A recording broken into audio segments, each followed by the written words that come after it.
Hello everyone, कैसे हो आप सब। तो आप सभी को मदर्स डे की शुभकामनाएं। कल मदर्स डे था तो मैंने वीडियो लेकिन आज बनाई है ये वाली मदर्स डे वाली। और अपनी मम्मी के लिए सबने मतलब बहुत अच्छे अच्छे गिफ्ट्स वगैरह दिए होंगे, सब कुछ हुआ होगा, लेकिन हमारी मम्मी नहीं है। हमारी मम्मी की डेथ 2022 में हो गई थी। तो याद तो आते हैं वे दिन, लेकिन अब कुछ कर नहीं सकते, अब करने से कुछ फ़ायदा नहीं है। तो यहाँ पर मैं अपनी टीजीटी की तैयारी कर रही थी।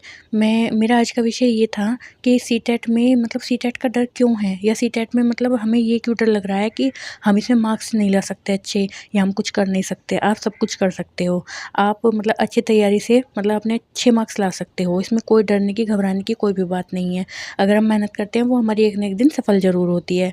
देखिए, अगर आपकी इंग्लिश आपने नहीं लिया, आपने संस्कृत लिया है तो बहुत अच्छा है, और अगर आपने इंग्लिश ही ली है तो वो भी बहुत अच्छा है। और दूसरा, अगर आप 1 to 5 का दे रहे हैं या 6 to 8 का दे रहे हैं वो बात अलग है। 1 to 5 में बहुत से बच्चों का मैथ नहीं मतलब उनको हार्ड लगता है, मैथ क्लियर नहीं हो पाता। तो मैं उनके लिए बता दूं कि आप बाल विकास, संस्कृत, हिंदी या इंग्लिश, जो आपने मतलब हिंदी या वो संस्कृत या इंग्लिश में से एक लिया है, उनकी जमकर तैयारी करें। और बाल विकास की ज़्यादा से ज़्यादा, क्योंकि बाल विकास के क्वेश्चन ही इसमें पेडागोजी ज़्यादा आती है। तो जो आपका गणित विषय है, हम मतलब वो है मैथ विषय है, तो उसमें आप आराम से मतलब अपने मार्क्स अच्छे ला सकते हैं। मैथ से डरना नहीं, क्योंकि उसमें 15 नंबर की तो पेडागोजी ही आएगी, और उसके क्वेश्चन बहुत आसान आते हैं यूपी टेट के। मतलब यूपी टेट के अगर हम अंतर करें यूपी टेट में उसमें, तो उसके क्वेश्चन थोड़े हल्के आते हैं यूपी टेट से। तो मेरा मानना ये था कि आप सभी ने जो सीटेट का फॉर्म फिल किया हुआ है उसमें कोई डरने घबराने की बात नहीं है। रही सेकंड वाले पेपर की बात 6 to 8 की, अगर आप हिंदी, संस्कृत या इंग्लिश, बाल विकास, इन तीनों की जमकर तैयारी कर लेंगे तो 90 तो आपके ये बन जाएंगे। 90 हाँ 90 ये बन जाएंगे 30-30 में। और जो आपका सामाजिक विज्ञान है उसकी आप अच्छी तरह तैयारी कर लीजिए, तो आप 120 के प्लस में कूद जाएंगे। और मेरा तो बस ये मानना है, अगर आप 1 to 5 की कर रहे हो, 6 to 8 की कर रहे हो, दोनों में आप मतलब जो आपको ज़्यादा आ रहा है, जो सब्जेक्ट आपको ज़्यादा आ रहा है, उसकी ज़्यादा से ज़्यादा तैयारी करें। उसमें तो आप आराम से नंबर ले आओगे, और जो आपको कम आ रहा है उसकी और ज़्यादा मेहनत कर लो। बस इतना अंतर है, और कोई इसमें अंतर नहीं है।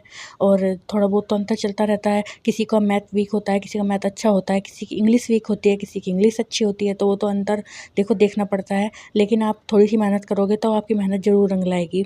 और यहाँ पर मैं टीजीटी की तैयारी कर रही थी, टीजीटी होम साइंस की। और टीजीटी होम साइंस में मतलब सिलेबस तो देखो टीजीटी में बहुत ज़्यादा होता है, एक ही विषय पर बेस होता है, लेकिन सब्जेक्ट अलग अलग होते हैं। इसमें साइकोलॉजी है, और मतलब सब चीज़ें इंक्लूड हैं, तो उसमें मेहनत तो लगती ही है ज़्यादा। और इसमें मतलब बाइंडर भी बनाने पड़ते हैं, फ़ोटोकॉपी, सब चीज़ मतलब बुक भी लानी है, प्रैक्टिस सेट, सब चीज़ ऐसा ही है जैसे सीटेट यूपीटेट ऐसा ही है, बस उसके सब्जेक्ट अलग अलग होते हैं। इसमें एक सब्जेक्ट में ही सब कुछ इंक्लूड होता है। और ये मैं आज अपनी बेटी को दिखा रही थी। ये मेरी बेटी आद्या है, जो 1.5 साल की है, और अभी बहुत छोटी सी है। और ये बच्चे बाहर के आ जाते हैं इसको खिलाने के लिए, ये बच्चे आ जाते हैं। तो मैं आज आपको बस ये दिखा रही थी। आज मेरी छोटी सी वीडियो इसलिए है क्योंकि बस मैं मतलब संस्कृत के उसके सीटेट के और बस मदर्स डे के बारे में बात करना चाह रही थी, और मेरी कोई ऐसी वो नहीं थी। और अगर आपका कोई सवाल हो तो आप कमेंट बॉक्स में मतलब पूछ सकते हैं, सीटेट से रिलेटेड या कुछ भी, टीजीटी के से रिलेटेड किसी भी चीज़ से। और टीजीटी की तैयारी मेरी मतलब दूसरी बार है, क्योंकि फर्स्ट में मेरे दूसरे 2-3 नंबर से मैंने बता रखा है कि रह गया था, तो अब की बार है। लेकिन अब की बार मेरी मेहनत बहुत ज़्यादा होगी, और मैं बस ये कहना चाहती हूँ, आप भी खूब मेहनत करिए, खूब अच्छे से पढ़ाई करिए, मन लगाइए, आपके भी नंबर अच्छे आएंगे। तो आज की वीडियो इसलिए थी। Thank you very much.